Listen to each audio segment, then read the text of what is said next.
자, 돈 있는 내용은 다 있는 쩐다TV입니다. 오늘은 제가 오프닝에서 말씀드렸던 것처럼 미중 간의 갈등이 또 급부상을 하고 있어서 이것이 어떤 양상으로 진행이 되고 있는지, 또 그 사이에서 우리나라와 우리는 또 어떤 마음 자세를 가져야 되는지 한번 살펴보는 시간 마련해봤습니다. 미중산업경제연구소 조용찬 소장 함께하겠습니다. 어서 오세요. 예, 안녕하십니까? 네, 안녕하세요. 일단 보니까 오늘 아침에 뉴스 보니 30분 동안 한중 간의 통화가 있었다. 34분 정도 통화했다라고 하는데 어떤 이야기가 오갔을까요? 네, 시진핑 주석 같은 경우에는 전인대를 앞두고서 정치적으로 상당히 코너에 몰려 있는데요. 서방 선진국 8개국이 코로나 바이러스와 관련돼서 사과뿐만 아니라 배상을 요구하는 대중국 봉쇄 전략을 강화하고 있기 때문에 그렇습니다. 이 때문에 중국 같은 경우에도 정상 외교로 이를 돌파하려고 하고 있는데요.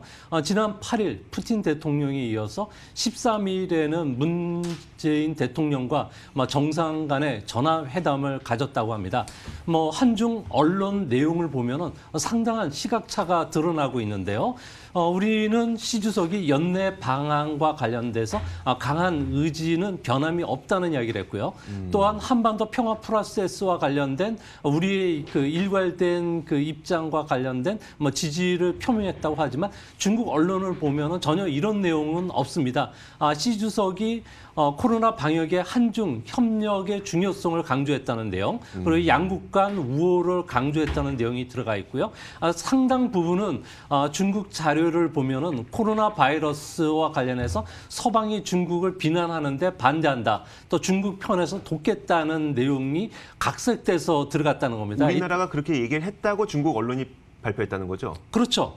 근데 문제는 우리는 이런 이야기는 없다고 이야기를 했기 때문에 지금 이간질 시키고 있는 것 같네요. 예, 그래서 현재는 서방과 우리나라에 이간질 시키는 것은 아닌가 생각이 됩니다. 네, 그러니까요. 참 이게 말한 사람은 따로 있는데 그걸 전한 사람들은 또 따로 다른 얘기를 좀 전하고 있고 그렇습니다. 그러면 이것부터 한번 볼게요. 우리나라에서는 시진핑 국가주석의 방한을 강조를 했는데 이게 진짜 될 건지 안 될 건지도 궁금하고 만약에 방한을 진짜 하게 된다면 이 기회를 들어서 한한령의 해제도 좀 가능할까? 좀 어떠세요? 네, 아무래도 정상회담을 한다는 것은 상당히 정치적으로 민감한 사항들이 되는데요. 이 때문에 시 주석 같은 경우는 한국 방안을 통해서 얻을 게 없다면 굳이 올 필요가 없다는 거죠. 중국이 원하는 것은 중국 봉쇄 전략에 한국이 들어가지 않는 겁니다. 이뿐만 아니라 미국이 중심이 됐던 글로벌 서플라이 체인망의 재구축 문제와 관련해서도 한국이 여기에 편들지 말라. 그리고 디커플링과 관련해서도 한국이 분명히 중국 편에 서야 된다는 겁니다. 이런 조건이, 세 가지 조건이 달성이 돼야지만 시 주석이 한국에 방문할 것이고요. 이와 동시에 우리한테는 한한령 해제 카드를 보이지 않을까 보여집니다. 당장 시 주석이 방문한다면은 단체 관광객이 재개되기 시작할 거고요. 또 코로나로 인해서 무기 연기됐던 한류 가수의 중국 공연뿐만 아니라 3년간 중단됐던 크루즈 여행, 또 전세기 직항로 같은 경우에도 코로나가 종식되면 바로 뜰 수가 있을 거로 보여집니다. 이뿐만 아니라 중국 광정 총국이 게임 판호와 관련해서 신규 발급이 허가될 것이고요. 또 한국 영화뿐만 아니라 K-팝 공연, 그리고 한국 방송 프로도 방영이 될 것으로 보여집니다. 이제 문제는 안보는 미국, 그리고 경제는 중국에 의존하고 있는 우리 입장에서는 양국이 냉전 체제로 빠르게 지금 재편되는 상황 속에서 마냥 중간적인 입장, 그리고 제3자적인 입장으로 있을 수가 없기 때문에 어느 한편에 서야 된다는 점에서 우리 경제뿐만 아니라 이거와 관련된 주식시장의 판도도 크게 바뀌지 않을까 생각이 됩니다. 소장님, 근데 솔직하게 말씀을 한번 해주세요. 그러니까 이 내용을 보니까 중국의 봉쇄 전략을 미국에서 좀 하려고, 그러니까 서방국들이 좀 하려고 하고 있고, 글로벌 서플라이 체인 재구축, 이것도 지금 서방국들에서 더 이상 중국 잘 못 믿겠다. 차라리 우리가 그냥 우리 나름대로의 공급망을 또 가져보자. 그래야지 되겠다라는 얘기를 하고 있잖아요.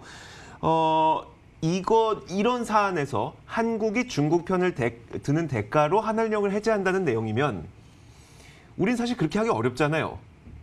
그럼 네, 안 그렇습니다. 된다는 얘기 아닐까요? 예. 근데 문제는 미국 입장에서는 트럼프 대통령 같은 경우는 지지율이 현재 조 바이든 전 부통령과의 그 격차가 8%포인트나 벌어졌습니다. 앞으로 중국 때리기는 점점 가속화될 가능성이 큰데요. 이게 정점에 달하는 시점은 아무래도 6월 10일부터 12일 사이에 있는 미국에서 그 G7 정상회담입니다. 이번 G7 정상회담의 의장국은 미국이근데요. 네네. 아무래도 대중국과 관련된 결의안이 채택될 가능성이 크고요. 이렇게 되면 11월 대선 때까지는 미중 간에는 서로 합의보다는 이변 그리고 또 격변 사항이 계속 진행이 될 가능성이 큽니다. 이 때문에 우리 같은 경우에는 국제 비즈니스에서는 1등과 2등이 싸우면 3등이 사라진다는 이야기가 있는데요. 네네. 아무래도 우리 입장에서는 상당히 어려운 한 해가 되지 않을까 보여집니다. 결국은 대선까지는 두 국가의 싸움은 계속될 거고 사실 우리나라는 물론 그 이후에도 마찬가지긴 하겠지만 어느 한쪽의 편은 들 수 없는 상황이니까 한한령의 해제 기대감은 좀 빠른 시일 내에는 어려울 수도 있겠다는 얘기네요. 네, 그 대신 뭐 중국 입장에서는 좀 더 자기 편에 들면 올해 금융시장 개방을 하기 때문에 금융 서비스장에도 너희들이 먼저 들어올 수 있게끔 해주겠다고 계속 우리나라에도 타진을 하고 있는데요. 네네. 우리 입장에서는 선뜻 이 뜨거운 감자를 받아들일 수는 없는 입장입니다. 알겠습니다. 자, 이제 뭐 한중 간에 이런 이야기들이 계속 오고 가고 있고 트럼프 대통령의 그 행보를 보면요, 참 좀 어마어마하다. 뭐 언론 같은 거는 그러니까 심지어 이렇게 표현해도 될 것 같아요. 트럼프 대통령은 언론 따위는 신경 쓰지 않는 듯한 그런 모습까지 좀 보여주고 있는데 코로나19 확산세가 여전한데도 이게 경제 재개를 계속 이뤄내고 있어요. 네, 그렇습니다. 뭐 트럼프 대통령 입장에서는 아무래도 발등에 불이 떨어진 상황인데요. 뭐 지지율 격차가 계속 확대되고 있는데 8%포인트라는 지지율을 극복하고서 대선에서 역전했던 경우는 딱 3번밖에 미국에서는 없었다고 합니다. 더 큰 걱정은 경제가 화랑기에서 침체기에 빠져들었 당시에 대통령이 재선에 성공한 적은 없었다는 겁니다. 이 때문에 트럼프 입장에서는 앞으로 경제 재개를 위해서 상당히 압박을 할 것이고요. 또 미국은 중국을 계속 때리기를 하는 이유는 트럼프의 지지율의 90%는 대부분 친공화당 사람들입니다. 선거판의 가장 결정적인 변수는 무당파층이 트럼프에게 그 표를 찍어줘야 되는데요. 중국 때리기를 할수록 무당파층이 오히려 트럼프에게 손을 들어주는 양상이 지속이 되기 때문에 앞으로 대중국과 관련된 압박 그리고 다양한 그 카드를 통해서 50개 주에 대해서 경제 재개를 빨리 서두르라고 계속 압박을 하지 않을까 보여집니다. 네, 그 트럼프 대통령의 재선 시간표에 맞춰서 사실 행정부가 각주를 압박하고 있는 모양새도 나타나고 있다는데 뭐 여기에 대한 반발도 있다고 해요. 이거 어떤 내용인지 좀 자세하게 설명해 주시면요. 네, 지금 현재 경제 재개를 서둘렀던 데를 보면 텍사스라든지 플로리다, 오하이오, 애리조나 같은 7개 주가 부분적이나마 경제를 재개했고요. 나머지 23개 주도 경제 재개를 지금 서두르고 있는데 문제는 최근 들어와서 감염자가 폭발적으로 늘어나고 있다는 겁니다. 진단 키트를 가지고 검사를 해봤더니 10%가 넘는 사람들이 감염이 되고 양성 반응이 나타났다는 겁니다. 이 때문에 뉴욕주 같은 경우에도 엄격한 조건, 7개 조건을 내걸었는데요. 신규 감염자 수, 사망자 수, 여유 병상 숫자, 그리고 검사 숫자를 보고서 부분적으로 하겠다는 겁니다. 이제 문제는 이렇게 늦어지면은 50개 중에서 공화당 편인 26개는 제기가 되겠지만 경제 규모가 큰 뉴욕이라든지 캘리포니아라든지 다양한 대형주들 같은 경우에는 결국 트럼프 편을 들어주지 않기 때문에 트럼프 입장에서는 가장 중요한 경제 문제 그리고 대규모 그 선거와 관련된 캠페인이라든지 대중 연설을 해야 되는데 사회적 거리두기가 계속된다면은 트럼프는 대선 구도에서 뒤처질 수밖에 없기 때문에 상당히 조바심을 내는 것은 아닌가 보여집니다. 그러면은 뭐 경제 재개를 하겠다는 건데 사실 그 미국 내부에서 보면은 경제가 락다운되면서 우리는 일자리를 잃고 있고 일자리가 없으면 우리는 죽는다라는 시위도 있거든요. 여러 가지 반발들이 좀 동시다발적으로 나타나고 있나 보네요. 네, 그렇습니다. 미국 같은 경우에도 시위가 계속 격화되고 있는데요. 이 때문에 트럼프 같은 경우는 중국 때리기에 나서는 그런 모습입니다. 그 1차 그 미중 무역 합의에도 불구하고 일자리는 계속 줄어들고 있고요. 기업의 투자도 위축이 될 수밖에 없기 때문에 트럼프 입장에서는 1차 무역 협상도 판을 깨겠다는 거고요. 앞으로 점점 강하게 중국과의 외교 단절까지도 오늘 아침에 이야기할 정도가 됐던 것으로 보여집니다. 더 큰 문제는 트럼프의 그 돌격대장이죠. 오른팔격인 스티븐 미누신 재무장관 같은 경우에도 연방 정부의 돈을 지렛대 삼아서 지방 정부로 하여금 빨리 경제 재개로 서두르라고 지금 압박하고 있는데요. 의회가 코로나 바이러스로 인해서 직격탄을 받은 주에게 주는 5천억 달러를 가지고 주 정부가 필요한 자금을 매우 낮은 금리에 빌릴 수 있게 해주겠다고 이야기했는데요. 이를 뒤집어서 해석하면은 네. 트럼프 말을 듣지 않으면은 싸게 돈을 빌려주지 않겠다. 다음번 경기 부양책에서 그 주를 빼겠다는 이야기이기 때문에 아무래도 이런 그 압박은 지속이 되지만 또 한 재밌는 현상 중에 하나가 주 정부 같은 경우에 여론조사를 해보면은 아무래도 사회적 거리두기라든지 경제 재개를 늦게 하는 주일수록 주지사의 지지율은 올라가기 때문에 네. 트럼프 말대로 지금 그 형성되지 않는 선거 구도가 되고 있기 때문에 트럼프 입장에서는 상당히 조바심이 날 수밖에 없지 않나 보여집니다. 우리가 보기에도 쿠오모 주지사, 뉴욕주의 쿠오모 주지사가 되게 인기가 많은 것 같아 보이는데 대표적으로 또 민주당이잖아요. 그쪽이. 아무래도 트럼프 대통령 입장에서는 좀 그 조바심이 날 수밖에 없지 않나 그런 생각이 들어요. 와, 정말 주정부를 행정부가 돈으로 좀 기들이려고 한다는 그런 모습까지도 말씀을 해주셨고 트럼프 대통령은 이제 중국을 향한 공세를 계속 고삐를 잴 수밖에 없는 상황인데 중국의 이 코로나19 사태에 대한 청구서를 내밀어야 한다는 입장을 계속 고수하고 있는 상태죠. 네, 그렇습니다. 그 중국에 대한 압박은 미국 혼자서만 하는 게 아니고요. 서방 8개 국가와 함께 지금 추진하고 있는데요. 이 때문에 뭐 고통에 따른 배상 요구와 별도로 뭐 중국 그 시주석과 관련해서는 연기금에 대한 투자도 중단시켰습니다. 국가 안보를 이유를 들어서 연방 정부 공무원 기금의 투자를 중지시켰는데요. 뭐 뮤추얼 펀드뿐만 아니라 다른 연기금도 여기에 동참하라는 요구로 보여집니다. 이제 문제는 앞으로 1차 무역 협상과 관련된 판을 깰 가능성이 큰데요. 아무래도 이유는 2차 무역 협상과 관련해서 보조금 주는 정책이라든지 그리고 그 미국 그 기업들의 시장 진입과 관련해서 협상이 지지부진하다는 이유를 들 가능성이 큽니다. 이 때문에 미국 안에서는 40개국이 1만 명이 총 6조 달러의 위자료와 관련된 소송이 해달라는 소송이 진행되는데 이 부분도 가속화될 것으로 보여지고요. 또 중국과의 디커플링이죠. 중국 중심의 글로벌 서프라이 체인망을 교체하는 작업, 특히 의료나 반도체를 중심으로 한 전략 물자를 미국에서 생산하는 문제, 또 탈중국화를 위한 리쇼링을 빠르게 추진할 것으로 보여지는데 이렇게 된다면 아무래도 트럼프 같은 경우에는 지지율을 좀 끌어올릴 수가 있기 때문에 앞으로도 이런 그 강경책은 계속 구사하지 않을까 보여집니다. 좋습니다. 자, 그 중국의 이야기를 조금 더 진행을 해보면 사실 이런 상황에서 중국에서는 다시 한번 신규 확진자들이 나오고 있거든요. 그리고 심지어 이게 중국 정부에서는 확진자로 추산하지 않는 무증상 감염자들은 계속해서 나오고 있는 상태이고 이제 양회를 앞두고 사실 중국 시진핑 국가주석은 어떤 코로나에 대한 본인들의 업적을 어떤 그러니까 강조를 한다거나 자랑을 해야 되는 상황이잖아요. 어떻게 될까요?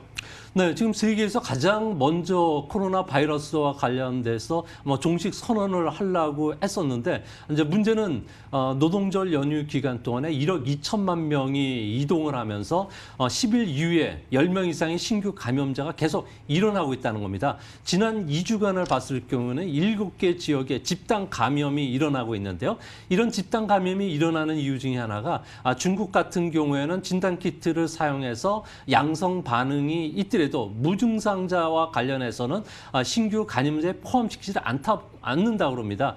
이 때문에 접촉적 관리가 안 되다 보니까 경로가 불분명한 2차, 3차 감염자들이 지금 속출하고 있는데요. 이제 문제는 우한에서 다시 감염자가 늘어나고 있다는 겁니다. 우한의 2개 지역에서 일어났는데요. 이 때문에 1,100만 명에 대한 감염 여부를 조사하는 핵상 검사를 실시할 예정으로 있다고 합니다. 현재 103명이 조사를 받았기 때문에 10일 이내에 하려 그러면 최소 100만 명씩 검사를 해야 되는데요. 중국산 진단 키트의 정확도가 이미 30% 내외로 떨어져 있다는 것은 이미 세계에 알려졌고요. 중국산 진단 키트를 사용해 가지고 상당히 곤욕했던 게 이란이었기 때문에 앞으로 이런 진단 키트를 사용하더라도 서방 국가들은 중국을 믿지는 않을 것으로 보여집니다. 방역이 가능할지도 잘 모르겠고 방역이 됐다고 1000명을 한다고 하더라도 서방국들이 그걸 믿을지도 모르겠고 이 정도 상황이라고 보면 될까요? 네, 그렇습니다. 미국 입장에서는 중국과 관련된 가장 중요한 점은 중국이 사과를 하지 않고 진단과 관련해서 국제기구의 조사도 거부를 하고 있기 때문에 앞으로 이 문제를 들고서 1, 2주 안에 보고서에는 틀림없이 중국이 진원지라는 점을 명확하게 한다는 점에서 미중 간의 갈등 요소는 상당히 다양하게 있다고 생각이 됩니다. 그 중국이 아직은 미국을 비롯한 이제 서방국들의 이런 공격에 대항해서 강경책을 아직은 쓰지 않고 있는 상황이죠. 네, 그렇습니다.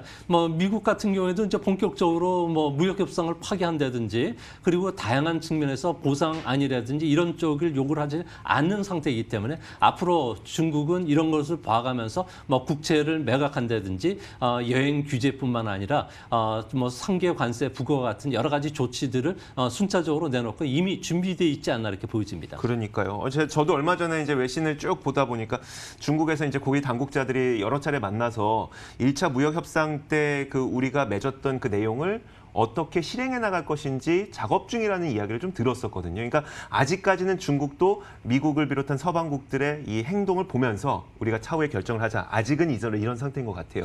네, 그렇습니다. 트럼프 대통령뿐만 아니라 시 주석 같은 경우에도 서로가 잘못 생각하는 부분들이 있는데요.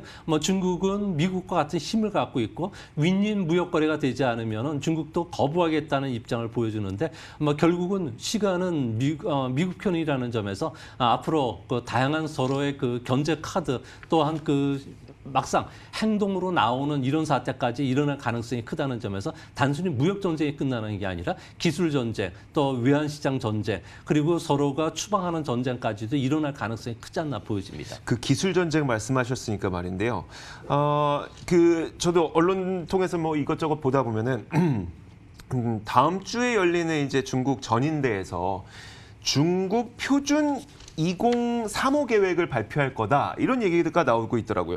지금까지는 중국 제조 2025였었잖아요.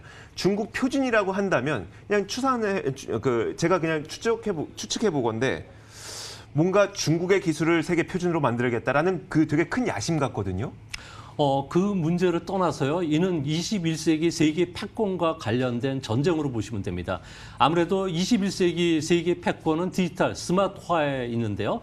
현재 세계 경제는 아날로그가 8이라면 디지털은 2 정도 됩니다. 중국 같은 경우에는 현재 디지털 경제 GDP 점유율이 35%로 세계에서 가장 높은 상황인데요. 이 때문에 디지털 혁신 체인 공급망을 구축해서 미국 중심의 서프라이 체인망에서 자신들은 별도로 앞서 나가겠다는 겁니다. 가장 중요한 점은 중국이 지금까지 역점을 두고 추진하고 있는 5G와 관련된 기지국 건설이 되는데요. 앞으로 전 세계는 7년 안에 600만 배의 기지국이 들어서게 되고요. 중국 안에서는 자체적으로 세계와 비슷한 600만 개를 만들어서 이런 정보 고속도로를 통해서 중국은 앞으로 다양한 디지털 제품과 관련해서 세계 패권을 잡겠다는 겁니다. 역사상 세계 패권을 갖고 있는 나라들을 보면 인구가 많다든지 국토 면적이 넓다든지 자원이 많은 나라가 되는 것은 아닙니다. 풍부한 인프라 시설을 통해서 누구도 흉내낼 수 없을 정도로 양질의 제품을 값싸게 공급하는 나라가 국제 표준을 갖게 되는데요. 21세기에서도 아무래도 IT를 중심한 미국이냐 또 디지털에는 새로운 무기를 갖고 있는 중국이 되느냐 싸움이 지금부터 시작이 되는 것으로 보여집니다. 우리나라는 그러면 이런 중국의 맹추격을 따돌리기 위해 어떤 것들을 하게 될까요? 네, 우리나라도 혁신 성장 전략의 중요성을 지금에서야 깨달았는데요. 이 때문에 한국판 뉴딜 정책을 준비 중에 있다고 합니다. 디지털 인프라를 구축하는 문제, 비대면 산업들은 어차피 코로나 이후에는 산업이 중심축이 바뀐다는 거고요. SOC 디지털화는 3대 혁신 디지털과 관련된 프로젝트가 추진이 된다고 합니다. 이제 앞으로 세계 기술 표준을 잡기 위해서는 R&D 투자뿐만 아니라 세계 특허 신청 건수, 하이엔드 제품 부분에서 세계 1위가 돼야 되는데요. 만약에 이런 기초 과학이라든지 R&D 투자가 늦어진다면 메이드 인 코리아는 메이드 인 차이나의 추월을 당할 수밖에 없습니다. 국제 표준을 누가 먼저 선점하느냐가 21세기 패권과 관련된 치열한 경쟁 사회가 될 것으로 보여진다는 점에서 우리나라 기업, 산업, 국가가 모두 혼연일체가 돼서 국제 표준과 관련된 그 를 강조해도 지나치지 않지 않을까 이렇게 보여집니다. 그러면 소장님께서 이렇게 쭉 보시기에 정말 선진국들뿐만 아니라 뭐 중국을 비롯한 여러 국가들이 엄청난 그 기술 개발에 열을 올리고 있는 상태잖아요. 가장 미래 신성장 모델 가운데 시장 발전 가능성이 큰 건 어떤 걸로 좀 생각이 드세요? 네, 5G 시대에서는 융합 제품들이 그 대세가 됩니다. 아날로그 플러스 디지털, 여기에 디지털 감성을 실어준다면 덜 나위 없을 것으로 보여지는데요. 이런 제품들은 소위 말해서 하이브리드형 가제트형 제품이라고 합니다. 생활과 관련된 모든 산업의 대세가 될 것으로 보여지는데요. 이 때문에 이런 제품이 이제 하반기부터 출시가 된다면 기존에 있는 아날로그 제품이라든지 디지털 한 가지 제품들 같은 경우에는 아무래도 재고 압력을 받을 가능성이 큰데요. 원팀 코리아가 상당히 잘하는 부분 중에 하나가 응용 기술이라든지 네. 그리고 공정 기술에서는 세계 최고입니다. 커피를 내려주는 알람 시계, 그리고 LED 조명과 스피커를 내장한 거울이라든지 네네. 또 스마트폰을 충전시켜주는 사진 틀, 그리고 비대에 앉으면 날씨 정보라든지 교통 정보가 바로 제공되는 이런 상품들, 그리고 28,000종에 달하는 전자제품을 연결시켜주는 스마트 스피커 같은 게 대표적인 융합 제품이고 다기능 제품인데요. 이런 디자인과 융합 기술, 사물 인터넷이 연결되는 나라들만이 이런 제품을 만들 수가 있고 이런 제품을 상용화시켜서 세계에 출시하고 있기 때문에 앞으로 이런 제품과 관련된 무한 경쟁이 이제 펼쳐지고 여기에 그 새 제품을 못 내놓는 기업들 같은 경우에는 시장에서 도태당하지 않을까 보여집니다. 네, 알겠습니다. 자, 저희가 뭐 이게 굵은 이야기는 좀 다 해봤어요. 뭐 미중 간의 갈등과 그리고 우리가 거기서 어떻게 살아남아야 되는지, 또 우리는 앞으로 신성장 모델 가운데 어떤 산업에 좀 집중해야 되는지까지 모두 다 살펴봤는데 그 곁가지 이야기들 몇 가지만 더 해보고 오늘 이 시간 좀 마무리 짓도록 할게요. 저는 아까 미처 하지 못했던 이야기가 한한령이 만약에 해제될 경우에 과연 어떻게 될 것이냐. 사실 그게 좀 난감할 수밖에 없는 게 한한령 해제된다는 거는 우리가 중국과 좀 더 밀접한다는 얘기인데 이게 또 미국 입장에서 약간 좀 안 될 것 같기도 하고 어떤 식으로 될 것 같으세요? 네, 미국 같은 경우에는 이런 것을 대비하기 위해서 동맹국들의 강화를 시키기 위한 국방수권법을 통과시켰고요.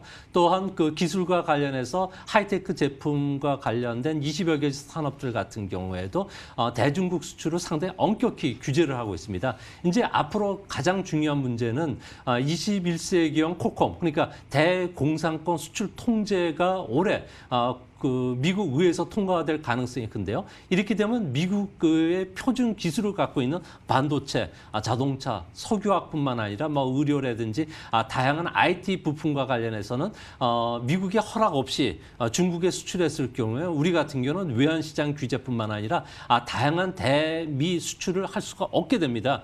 미국 같은 경우에는 동맹국이라고 하더라도 미국 편에 서지 않을 경우에는 과감하게 견제를 할 가능성이 크다는 점, 이런 것은 21세기 패권을 두고서 미국이 취할 수 있는 마지막 기회이기 때문에 앞으로 이런 문제를 제기한다는 점에서는 우리 입장에서는 애매모호한 그 외교적 위치라든지 경제적 그와 관련해서 미국 편에 서지 않을 경우에는 다양한 견제를 받지 않을까 보여집니다. 안 그래도 이제 오늘 나왔던 뉴스였나요? 미국이 화웨이에 대한 제재를 가한 지 1년 만에 다시 1년을 연장했잖아요.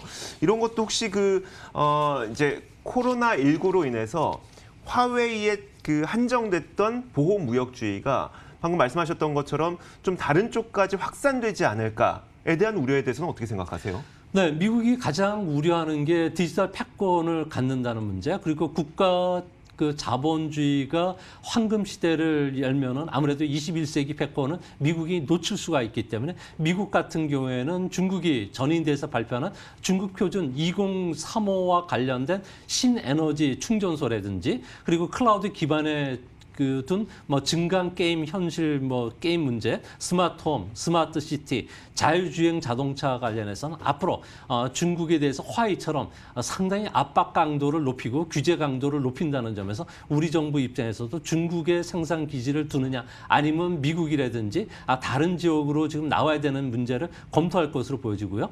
또한 삼성전자처럼 베트남 공장으로 이전했을 경우에 스마트폰 점유율이 25%에서 1%로 떨어지는 이런 충격도 우리 입장에서는 고민해야 되기 때문에 앞으로 중국을 어느 정도 그 생산 비중을 좀 낮추는 절반 정도로 낮추고 다른 나라로 가는 전략이 바람직하지 않나 이렇게 생각이 됩니다. 네, 알겠습니다.